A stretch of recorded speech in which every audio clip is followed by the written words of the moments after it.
सर्वेभ्यो नमो नमः।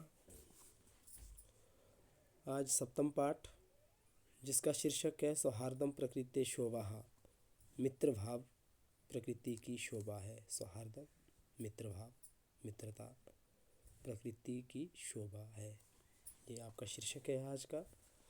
सभी छात्र ध्यान से पाठ का आनंद लेंगे और अपनी पुस्तक का सहारा साथ लेंगे, जिससे आपको पढ़ने में परेशानी का सामना ना करना पड़े। तो आइए देर न करते हुए पाठ का आरंभ करते हैं शीर्षक से, इसके परिचय से। अयं पाठः परस्परं स्नेह सौहार्दपूर्णः व्यवहारः स्यादिति बोधयति। सम्प्रति वयं पश्यामः यत् समाजे जनाः आत्माभिमानिनः सञ्जाताः।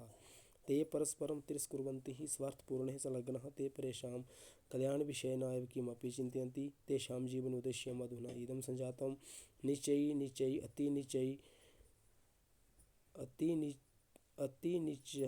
नीचैः सर्वैः उपायः फलमेव साध्यम्। अतः समाजे पारस्परिक स्नेह संवर्धनाय अस्मिन् पाठे पशुपक्षिणां माध्यमेन समाजे व्यवहृतव्यम् आत्माभिमानं दर्शनः। प्रकृतिमातुः माध्यमेन अन्ते निष्कर्षः स्थापितः यत् कालानुगुणं सर्वेषां महत्त्वं भवति। सर्वे अन्योन्यः आश्रिताः सन्ति। अतः अस्माभिः स्वकल्याणाय परस्परं स्नेहेन मैत्रीपूर्ण व्यवहारेण च भाव्यम्। इस परिचय से ही ये पता चल जाता है कि प्रकृति माता जो है, जंगल में रहने वाले जितने भी पशु पक्षी जानवर हैं, उनको ये समझाते हुए कह रही है कि इस संसार में जितने भी जानवर पशु पक्षी है, वो जो है उनका समय समय पर सबका अपना स्थान है, अपना महत्व है। तो हमें जो है शत्रुता को छोड़ करके मैत्री भाव से रहना चाहिए। इस तरह से जो है इस पाठ में आपको आगे समझाया गया है। आइए पाठ का आरंभ जो है प्रथम गद्यांश से करते हैं। सभी आनंद लें। वनस्य दृश्यं समीपे एव एकः नदी वहति। एकः सिंहः सुखेन विश्राम्यते। तदेव एकः वानरः आगत्य तस्य पुच्छं दुनाति ही। वन का दृश्य, पास ही एक नदी भी बह रही है। एक शेर सुख से विश्राम कर रहा है। तभी एक बंदर आकर उसकी पूंछ को झटक रहा है। पुच्छम व पूंछ, धुनाती व झटकना, खींचना। क्रुद्धः सिंहः तं प्रहर्तुम् इच्छन्ति, परं वानरः तु क्रुद्धित्वा वृक्षम् आरूढ़ः। क्रोधित शेर उस पर प्रहार करना चाहता है, किंतु बंदर कूदकर पेड़ पर चढ़ जाता है। जो सिंह है वो जो है क्रोधित तो हो जाता है, सोचता है कि मैं बंदर को मारूं, परंतु वह जो है पेड़ पर चढ़ जाता है। तदेव अन्य अस्मात् वृक्षात् अपरः वानरः सिंहस्य कर्णम् आकृष्य पुनः वृक्षोपरि आरोहति।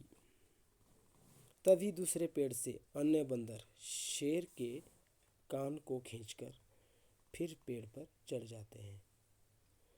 बाकी दूसरे जो हैं, दूसरे वृक्ष में बैठे हुए बंदर सिंह के जो है कान को कर्णम आकृष्य, कान को खींचकर जो है वृक्षोपरि आरोहति, फिर से वृक्ष के ऊपर चढ़ जाते हैं। एवमेव वानरः वारं वारं सिंहं तुदन्ति। इसी प्रकार बंदर बार बार शेर को तंग करते हैं।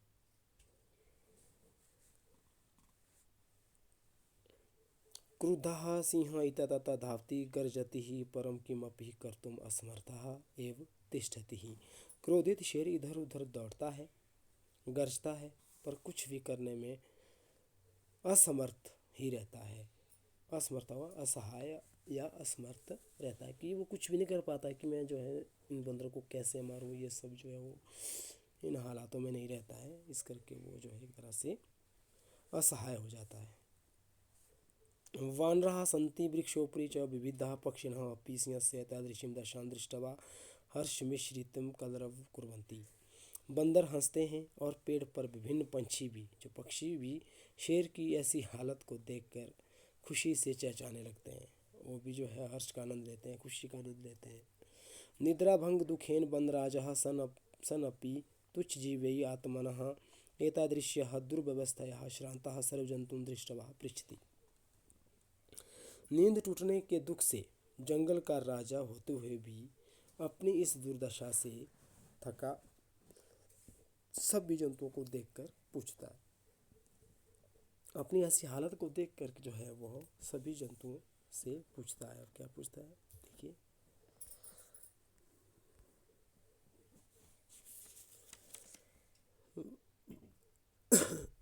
सिंह क्रोधेन गर्जना भो अहम वनराजः किं भयम न जायते किमर्थम मामेव तुदन्ति ही सर्वे मिलित्वा। अब शेर कह रहा है गुस्से से गरजते हुए, मैं वन का राजा हूँ। अहम वन राजा, अपने आप को कह रहा है कि मैं वन का राजा हूँ। किम भयम न जायते, क्या डर नहीं लगता। किम अर्थम मामेव तुदन्ति सर्वे मिलित्वा, तुम सभी जो है मिलकर मुझे इस तरह से तंग क्यों कर रहे हो। एक वान रहा यतः त्वं वनराजः भवितुं तु सर्वथा अयोग्यः राजा तु रक्षकः भवति परम भवान तु भक्षकः। अब जो है एक बंदर कह रहा है क्योंकि अब जो बंदर क्या कह रहा है, यतः क्योंकि त्वं वनराजः, यदि तुम जंगल के राजा हो। और जो बंदर कह रहा है कि वनराज होने के लिए तुम पूरी तरह अयोग्य हो।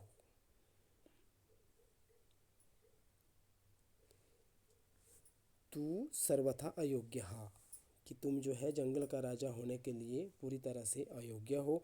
राजा तू रक्षक, राजा तो रक्षक होना चाहिए। परम भवान तू भक्षक, परंतु तुम तो भक्षक हो। अपीच और स्वरक्षायाम अपि समर्थः नासि तर्हि कथम अस्मान् रक्षिष्यसि, और तुम तो अपनी रक्षा करने में भी असमर्थ हो, तो हमारी रक्षा कैसे करोगे।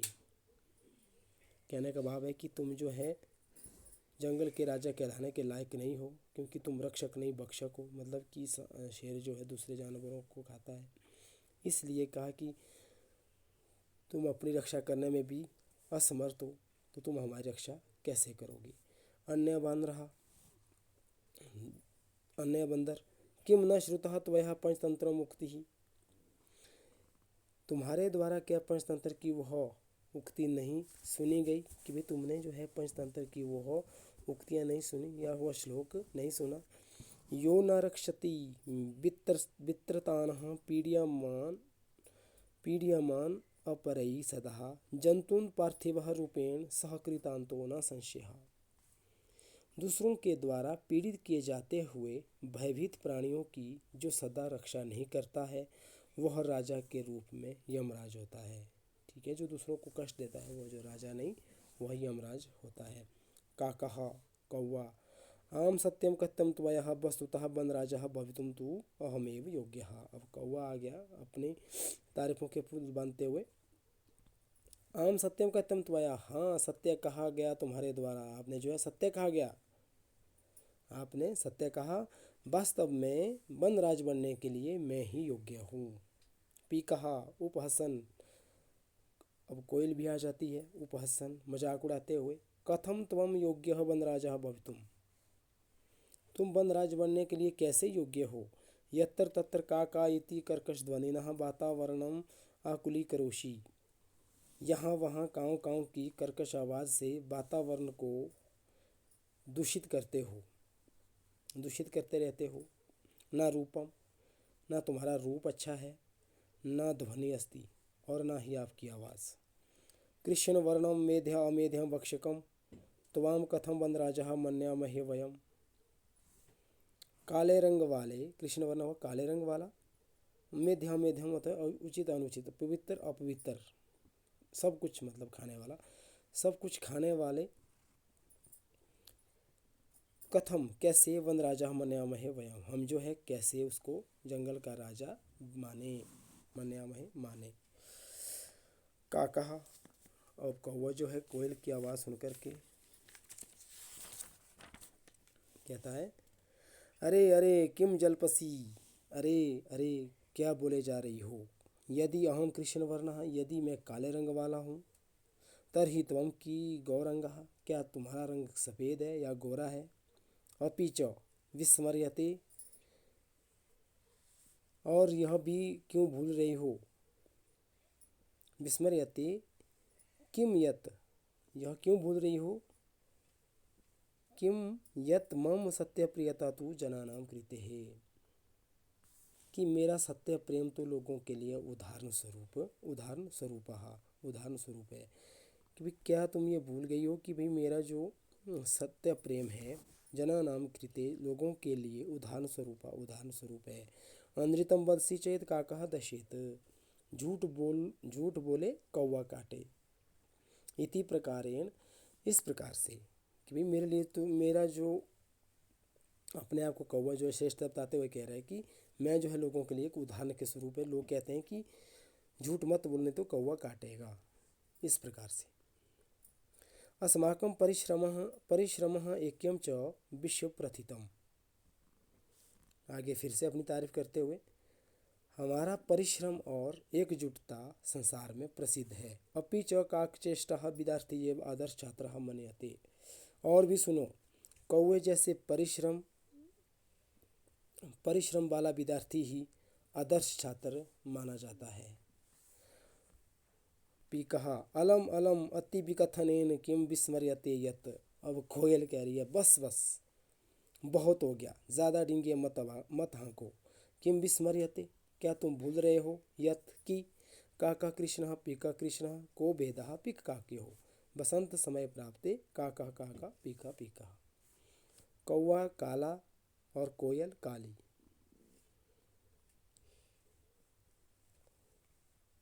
कौवे और कोयल में क्या भेद है, मतलब क्या अंतर है। बसंत आने पर यह मालूम होता है कि कौवा कौवा है और कोयल कोयल है। अर्थात कोयल अपनी तारीफ इसलिए कर रही है कि बसंत ऋतु में ही ये पता चलता है कि कोयल का मधुर गान सुनने से ये एहसास होता है लोगों को कि कहीं कौवा कौवा है और कोयल कोयल है। काकहा, अब कौवा रे पर भृतः अहम यदि तब संततिं न पालयामि तर्हि कुत्र स्युपीकः अतः अहम एव करुणापरः पक्षी सम्राटः काकः। अब कौवा जो है अपनी तारीफ करते हुए, अरे कोयल, यदि मैं तुम्हारी संतानों को ना पालूं तो कहाँ से होंगे, मतलब कि तुम कोयल कहाँ से होती यदि मैं तुम्हारी संतानों को नहीं पालता। इसलिए मैं ही करुणा में श्रेष्ठ जो है पक्षियों का सम्राट कौवा हूँ। अपने आप को ये कह रहा है कि इसलिए अहम एव करुणापरा, मैं ही दूसरों पर दया करने वाला पक्षियों का सम्राट कौवा हूँ। तो आज का पाठ यहीं पे संपन्न। इससे आगे वाला भाग दूसरी कक्षा में लेके आएंगे। तब तक के लिए धन्यवाद।